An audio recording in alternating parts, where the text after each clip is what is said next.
Hello students, आज हम लोग पढ़ेंगे बहुत important topic that is what oogenesis। तो let's start oogenesis। What is oogenesis? Formation of what? Formation of ova from oogoneal mother cell is called what? oogenesis। जैसा कि first line आपके NCERT में बिल्कुल ये मेंशन किया हुआ है, आप लोग एनसीईआरटी भी एकदम अपने सामने रखिए, ठीक है, कि the process of formation of mature female gamete is called what? oogenesis, है ना। फॉर्मेशन किसका फॉर्मेशन होना है? फीमेल गैमेट का फॉर्मेशन होना है। किससे होना है? oogonia से होना है। That process is called what? oogenesis and it is very markedly different from spermatogenesis। जो हम लोग spermatogenesis प्रोसेस पढ़ चुके हैं ऑलरेडी, उससे ये बहुत डिफरेंट है।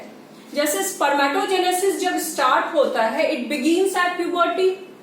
मेल में जो स्पर्मेटोजेनेसिस स्टार्ट होता है आफ्टर 12, 13, 14 इयर्स के बाद, जब प्यूबर्टी आती है उसके बाद से स्पर्मेटोजेनेसिस होता है and it last till death, है ना। कब तक होते रहता है?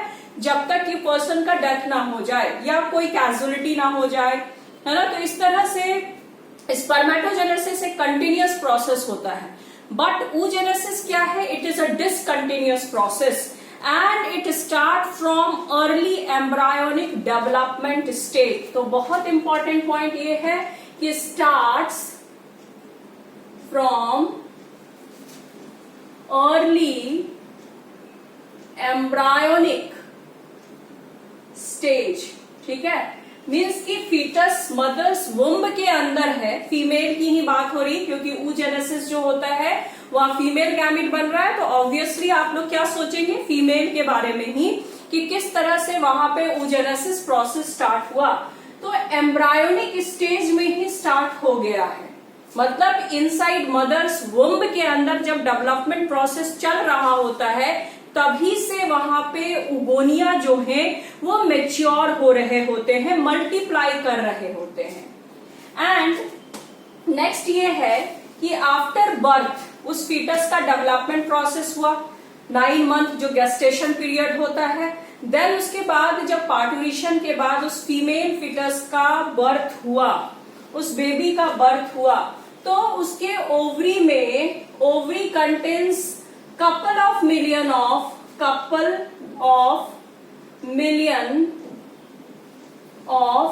oogonia are present। couple of million of oogonia are present, है ना। उसके ओवरी में अब कितने oogonia बचे हैं? couple of million, 2 million उसके ओवरी में बचे हैं। now next very important point कि no more oogonia are added, no more oogonia are added after birth. Birth के बाद कोई भी oogonia अब ऐड नहीं होगा, मतलब मल्टीप्लिकेशन प्रोसेस जो था वो कहां पे होता है? सिर्फ और सिर्फ एम्ब्रायोनिक स्टेज में ही हम लोग को देखने को मिलेंगे। After birth no more oogonia are develop और एडेड, है ना। कोई भी नो मोर मतलब कोई भी नया oogonia अब नहीं बनने वाला है। ये बात समझ में आई? नाउ अब यहाँ पे ये समझना होगा, इस चार्ट को भी हम लोग समझेंगे साथ साथ। तो ये जो कंटेंट में ये दिया है, ये oogonia दिखाया गया है। oogonia मतलब क्या हो गया? oogoneal मदर सेल हम बोल सकते हैं। तो इसकी प्लॉइडी क्या होगी? It is 2n। और क्रोमोसोम नंबर अगर हम बोले तो दैट इज 46। क्रोमोसोम नंबर कितना होता है? 46 होता है। नाउ अब इस oogonia का क्या हो रहा है? डिवीजन हो रहा है। डिवीजन कैसे हो रहे हैं? मल्टीप्लाई कर रहा है। ये कैसा हो रहा है? मल्टीप्लीकेशन चल रही होती है ना। तो मल्टीप्लीकेशन, माइटोसिस, यहाँ पे डिवीजन क्या दिया है? माइटोसिस। इक्वेशनल डिवीजन हो रहे, मतलब oogonia अपने आप को मल्टीप्लाई किया, लेकिन ये मल्टीप्लीकेशन कहाँ हुआ होगा? फीटल लाइफ में। देखिए एनसीईआरटी का पूरा चार्ट है, फीटल लाइफ में ही मल्टीप्लिकेशन प्रोसेस पूरा का पूरा चला। जितने oogonia को बनने थे वो फीटल लाइफ में ही बन चुके। No more oogonia are added after birth, है ना। इसलिए ओव्यूलेशन जो होता है, उसके बाद जो साइकिल होता है या जो रिप्रोडक्टिव फेज होता है फीमेल का, ये कुछ ही पीरियड का होता है। ठीक है, तो खैर उसके बारे में भी हम लोग बात करेंगे। इतनी बात समझ में आ गई होगी कि माइटोसिस जो हुआ और यहाँ डिफरेंशिएशन जो हो रहा है उगोनिया का, ये कहाँ होता है, फीटल लाइफ में ही हो जाता है।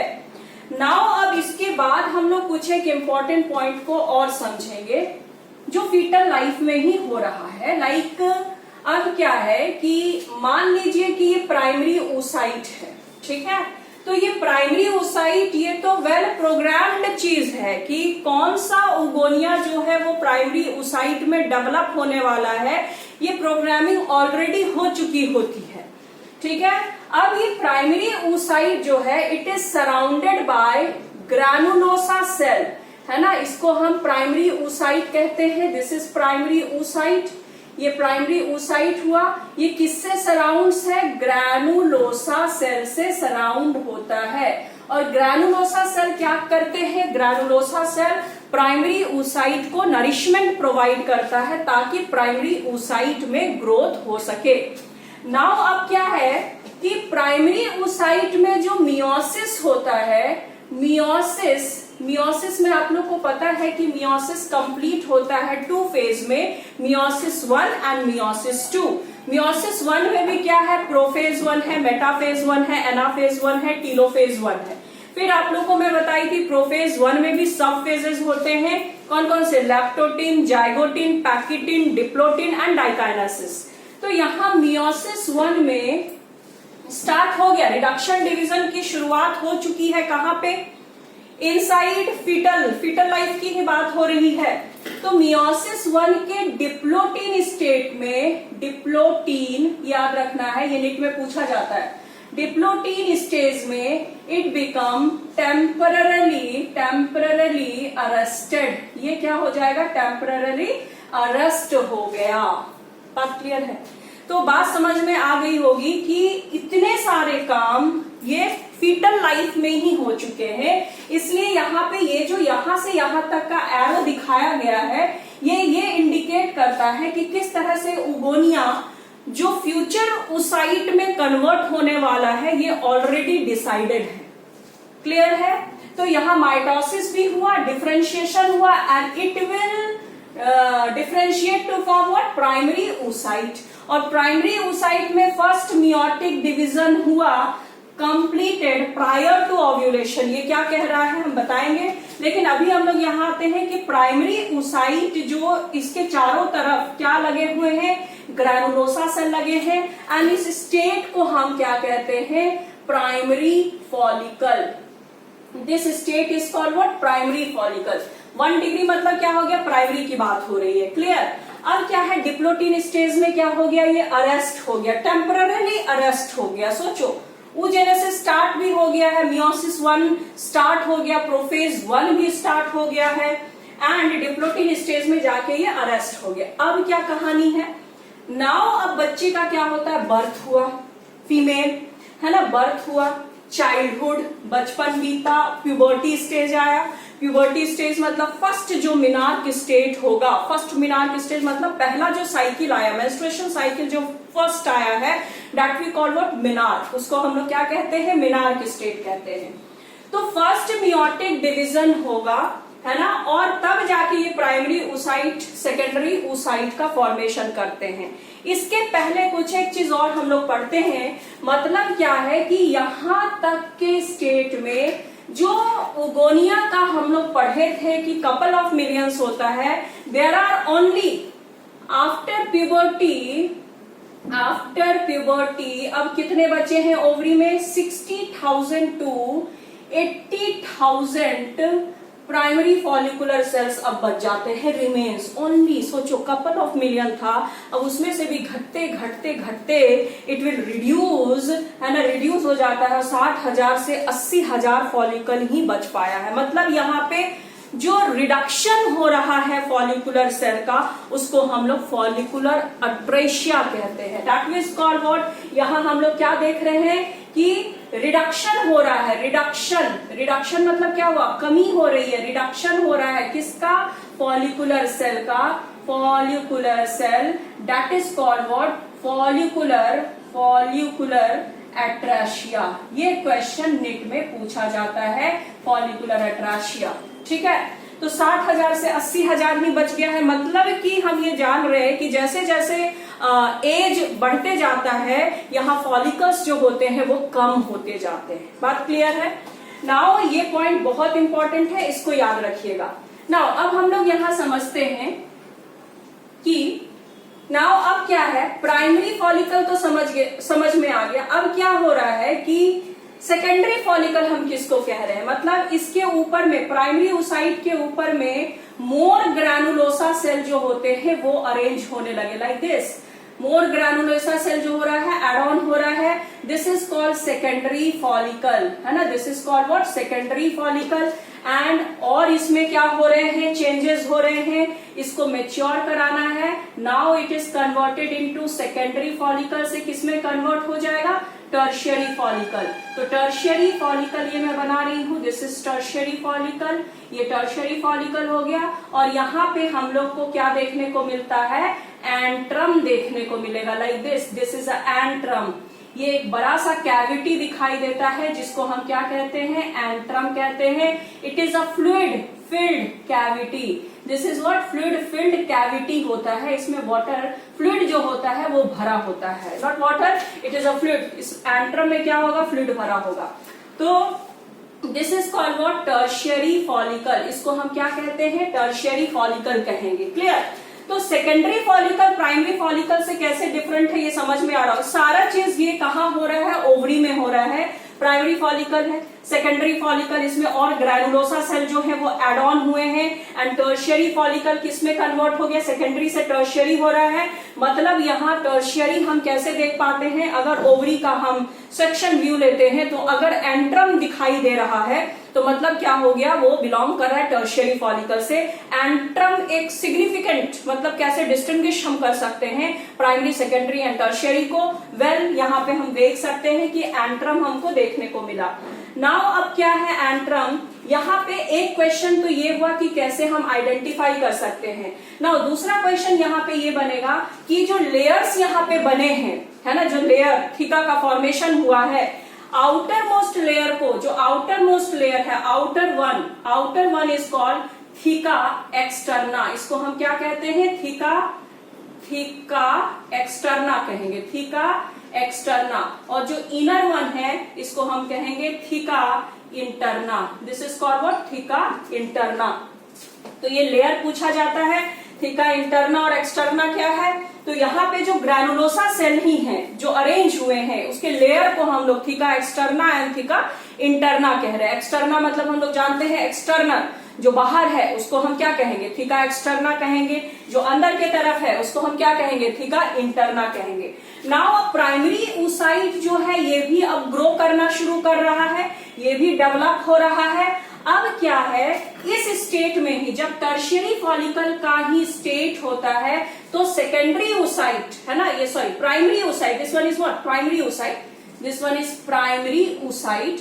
ये प्राइमरी ओसाइट अब प्रोफेज 1, मेटाफेज 1, एनाफेज 1, टीलोफेज 1, मतलब मियोसिस को कंप्लीट करते, मियोसिस 1 को कंप्लीट करता है। और मियोसिस 1 को कंप्लीट करने के बाद ये क्या बनाएगा, अनइक्वल यहाँ डिवीजन होते हैं, ये सेकेंडरी ओसाइट बनता है। This is secondary oocyte, oocyte का फॉर्मेशन होता है। एंड यहाँ पे फर्स्ट पोलर बॉडी का फॉर्मेशन होता है। This is what, first polar body. Unequal division हुए यहाँ पे, बहुत ध्यान से यहाँ सुनने वाली बात है कि 3-4 पॉइंट, टर्शियरी फॉलिकल जो स्टेट होता है इसमें 2-3 क्वेश्चन पूछे जा सकते हैं। एक तो टर्शियरी फॉलिकल को हम कैसे डिफरेंशिएट कर पाते हैं दूसरे फॉलिकल से, तो यहाँ एंट्रम देखने को मिलेगा। एंट्रम क्या है, फ्लूइड फिल्ड कैविटी है। और इसमें जो ग्रैनुलोसा सेल होते हैं इसके आउटर मोस्ट लेयर को हम क्या कहेंगे, थीका एक्सटर्ना कहेंगे। इनर मोस्ट लेयर को हम क्या कहेंगे, थीका इंटरना कहेंगे। एंड प्राइमरी ओसाइट तब तक डेवलप हो गया रहता है, मेच्योर हो गया रहता है, मियोसिस 1 को कंप्लीट करता है। मियोसिस 1 को कंप्लीट करने का मतलब क्या हुआ, मियोसिस 1 होंगे तो एक सेल डिवाइड करके 2 सेल बनाते हैं, लेकिन यहाँ पे डिवीजन जो है वो अनइक्वल है। अनइक्वल डिवीजन का ये सेंस होता है कि साइटोप्लाज्म एक सेल में ज्यादा होगा और एक सेल में साइटोप्लाज्म बहुत ही मिनिमम क्वांटिटी में प्रेजेंट होता है। तो दिस इज सेकेंडरी oocyte, ये सेकेंडरी oocyte है and this is first polar body. तो ये पोलर बॉडी बहुत ज्यादा यहाँ पे मायने नहीं रखता है और इसमें साइटोप्लाज्म का अमाउंट भी कम है, इसलिए फर्स्ट पोलर बॉडी, ये सब पोलर बॉडीज जितने भी बनेंगे वो सारे के सारे क्या होते हैं, डिजेनरेट हो जाते हैं। बात क्लियर है?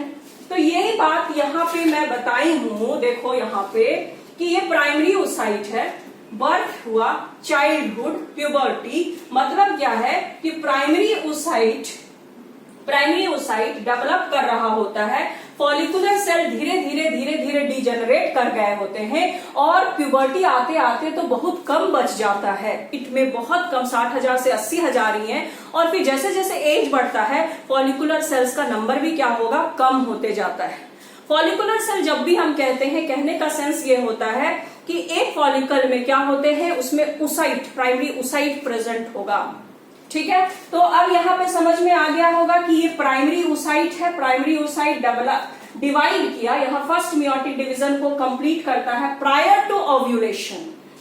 तो सेकेंडरी oocyte का फॉर्मेशन हो रहा है और एक फर्स्ट पोलर बॉडी का फॉर्मेशन हुआ। नाउ अब यहां तक अगर समझ में आ गया होगा आप लोग को, तो यहां पे अब क्या समझना है, देखो ना, अब क्या है, ये सेकेंडरी oocyte जो है मीन्स यहां से यहां तक का जो भी प्रोसेस हो रहा है, जैसे primary follicle, secondary follicle, tertiary follicle, जो स्टेजेस में डिस्कस की, इसको होने में 14 डेज का टाइम लेता है। ठीक है, और ओव्यूलेशन जो होता है, अगर साइकिल 28 डेज का साइकिल है तो 14 डेज में ही क्या होगा, ओव्यूलेशन होगा। मतलब ओव्यूलेशन में क्या रिलीज होता है, ओव्यूलेशन में सेकेंडरी oocyte, टेक्निकली एनसीईआरटी में ओवम भी लिखा है लेकिन टेक्निकली हम यहाँ पे क्या बोलेंगे, सेकेंडरी oocyte रिलीज होता है और सेकेंडरी oocyte तब अपने ऊपर में एक कवरिंग बनाता है जिसको हम जोना पेल्यूसिडा कहते हैं। This is called what, zona pellucida. ये भी एक इंपॉर्टेंट टर्म है, ये भी पूछा जाता है कि सेकेंडरी oocyte अपने चारों तरफ में एक लेयर का फॉर्मेशन करता है जिसको हम जोना पेल्यूसिडा कहेंगे।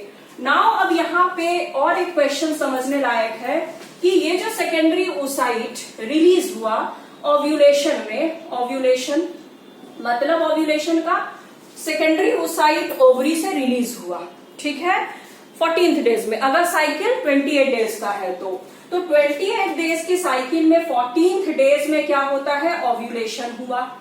नाउ अब what is the fate, fate क्या होगा, इसका भविष्य क्या है, What is the fate of this secondary oocyte?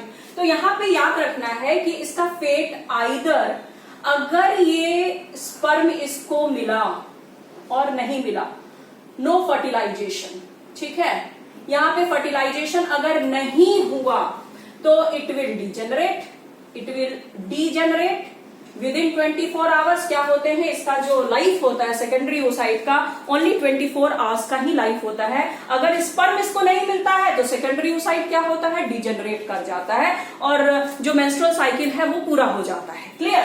तो यहाँ पे एक फेट तो ये हुआ अगर फर्टिलाइजेशन नहीं होता है तो, और अगर फर्टिलाइजेशन टेक प्लेस, अगर फर्टिलाइजेशन यहाँ पे हो रहा है, मतलब क्या है कि ये सेकेंडरी oocyte बाहर फैलोपियन ट्यूब में वेट कर रहा है, स्पर्म यहाँ पे आए, दिस इज स्पर्म, ठीक है, तो इस स्पर्म के पास में ही दिस स्पर्म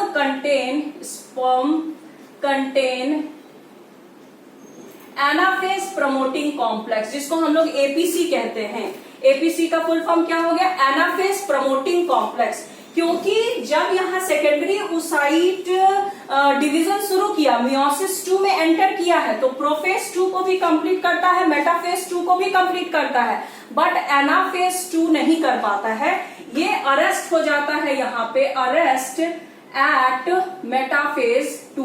कहां पे अरेस्ट हो गए, मेटाफेज 2 में जाके ये फिर से अरेस्ट हो गया। लो भाई क्या हो रहा है, कभी ये डिप्लोटिन स्टेट में अरेस्ट हो जाता है, अरेस्ट हो गया फिर से मेटाफेज 2 स्टेज में, अब मेटाफेज 2 में अरेस्ट तो हो गया, क्यों, क्योंकि ये स्पर्म का वेट कर रहा है और एनाफेज प्रमोटिंग कॉम्प्लेक्स जो है वो कौन लेकर आया है, स्पर्म लेकर आया है। जैसे ये कंट्रीब्यूट करता है APC, that is anaphase promoting complex, then it will divide into two, this is second polar body, this is second polar body. यहाँ पे मियोसिस 2 को ये कंप्लीट करता है, मियोसिस 2 यहाँ क्या हो गए, कंप्लीट हुए, और ये बनाता है ऊटिड। तब हम इसको क्या बोलते हैं, ootid. And after some time it will converted into fertilised ovum, है ना। एंड इसी फर्टिलाइज्ड ओवम को हम क्या कहते हैं, जायगोट कहते हैं। तो टेक्निकली देखो यहाँ पे कितना डिफरेंट है। कोई भी टीचर ऐसे नहीं बोलता होगा, तुरंत बोलता ओवम रिलीज हुआ। ओवम हम ऐसे नहीं बोल सकते कि ओवम रिलीज हो गया। सेकेंडरी ओसाइट रिलीज होता है, क्यों, वो अरेस्ट हो गया है मेटाफेज 2 तक ही। मतलब जो सेकेंडरी ओसाइट रिलीज हो रहा है वो मेटाफेज 2 को ही कंप्लीट कर पाया है। दो फेक्ट होंगे, आइदर फर्टिलाइजेशन अगर नहीं हुआ तब तो कोई बात ही नहीं है, सेकेंडरी ओसाइट लॉस्ट हो जाएगा, ठीक है। 24 घंटे में अगर उसको स्पर्म नहीं मिलता है तो सेकेंडरी ओसाइट क्या हो गया, लॉस हो जाएगा। लेकिन अगर उसको स्पर्म मिल गया तो एनाफेज प्रमोटिंग कॉम्प्लेक्स जो है वो स्पर्म के पास है, उसको डोनेट किया, है ना, एपीसी उसको मिल गया, देन इट विल तुरंत में ये क्या करते हैं, डिवाइड करते हैं और मियोसिस 2 को कंप्लीट करते हैं, एनाफेज को वो कंप्लीट कर पाते हैं, और तब जाके ऊटिड और सेकेंड पोलर बॉडी का फॉर्मेशन हो।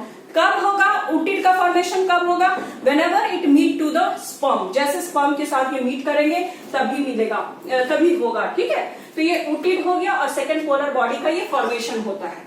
एंड फाइनली यही ऊटिड जो है वो कन्वर्ट हो जाएगा, न्यूक्लियाई फ्यूज हो जाते हैं, male nucleus and female nucleus fuse हो जाएंगे, then we call what, fertilised ovum, and this fertilised ovum is called what, zygote. इसी को हम क्या कहेंगे, जायगोट। तो ये पूरी कहानी है किसकी, oogenesis की, है ना। तो इसमें एनसीईआरटी में भी ये सारी चीज लिखे हैं, लेकिन बहुत कंसाइज वे में लिखा है। ये नहीं लिखा है कि what is the fate of this secondary oocyte। तो यहाँ आप लोग को समझ में आना चाहिए कि जो ओव्यूलेशन में रिलीज हो रहा है that is secondary oocyte, not ovum. उसको हम ओवम वहां नहीं कहेंगे। क्लियर हो गया, ये oogenesis पूरा कंप्लीट हो गया है। मेरे ख्याल से बहुत अच्छे से ये समझ में आया होगा। और ये एक और क्वेश्चन पूछा जाता है कि जो पोलर बॉडी बनते हैं, जो first polar body second polar body बन रहे हैं, क्या वो फर्दर डिवाइड करते हैं, तो नो, है ना।